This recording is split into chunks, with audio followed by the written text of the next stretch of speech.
Welcome back to the Daily Nugget, Daily Property Insights. One topic, 20 minutes or less. Myself, Lawrence Lotze, and joined by property renovation specialist, Tom Faye. And Tom, to you today is a point, or quite an interesting one. There's a couple of certainties in the world. Death and taxes is always the joke, as it been that. But at the moment, coming COVID, coming in a financial situation we find ourselves in 2022 throughout the world, property renovation business still seems viable no matter what you think about it. And it seems to hold stronger than any other industry that is out there at the moment. I'd love to know your thoughts. Hey, Lawrence, look, I mean, this is a very conscientious topic because a lot of people are going to be on different sides of the fence on this one. Mm-hmm. And so what we're talking about here is that even back in the GFC, I was living in Dunedin at the time. I was a student.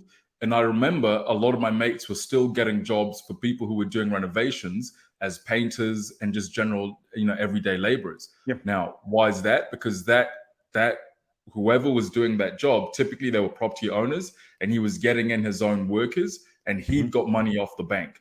So just because the market slows down, we're already in a recession.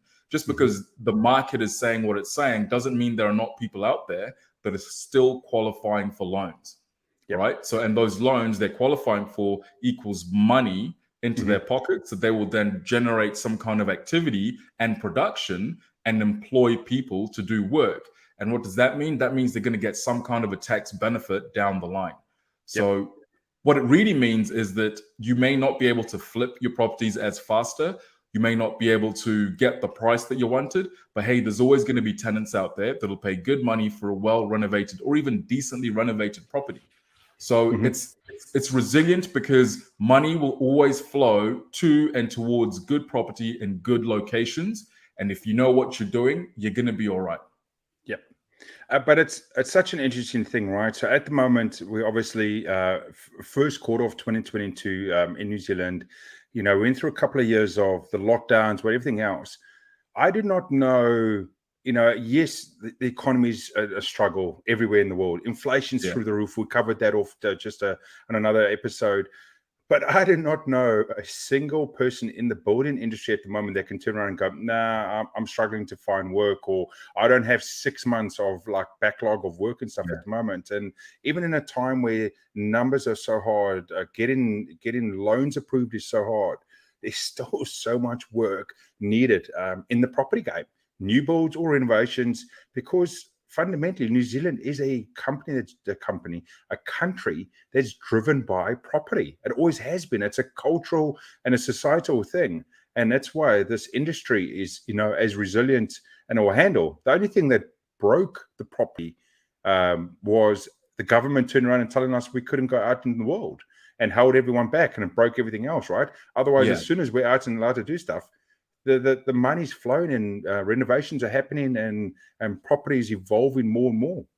Yeah, that's true. And also what you're talking about, how there's builders or plumbers or painters who are like, hey, I'm booked out. I've got guys who can't do a driveway until end of May, for example, and we're in March right now, right? We're at the start of March. He's like, no, mate, I'll probably get there maybe in 10 to 12 weeks. That's what he's saying to me.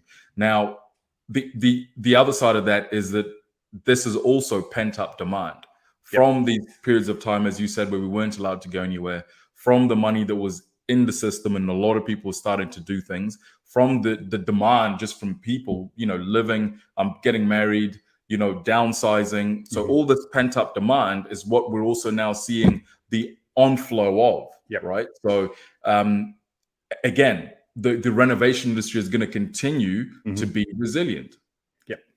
Yeah, totally. I totally agree with that. And I'd love to know anyone's thoughts that's having a listen at the moment about what your thoughts are on the resiliency of this industry itself. The renovation, it's through everything. Like you said, 2008 GFC was still going. At the moment, we would be the last sort of 6 months in New Zealand, and the next 6 months would be the closest thing we're going to see to a GFC, if not actually hitting it again. So I'd love to know anyone's thoughts about this sort of market space of that, and drop it in the comments below where you're watching and listening at the moment. But thanks, Tom, again for some great insights about this. And for anyone else, thanks for coming over to the Daily Nugget, Daily Property Insights. One topic, 20 minutes or less.